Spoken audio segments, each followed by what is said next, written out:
కాజా Hussain పలకం దొడ్డివారి sub junior విభాగం ఎత్తులు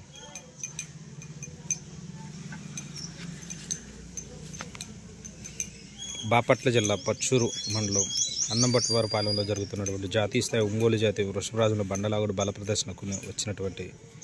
కాజా Hussain పలకం దొడ్డివారి sub junior విభాగం ఎత్తులు మంచి కాంపిటీషన్ జాత.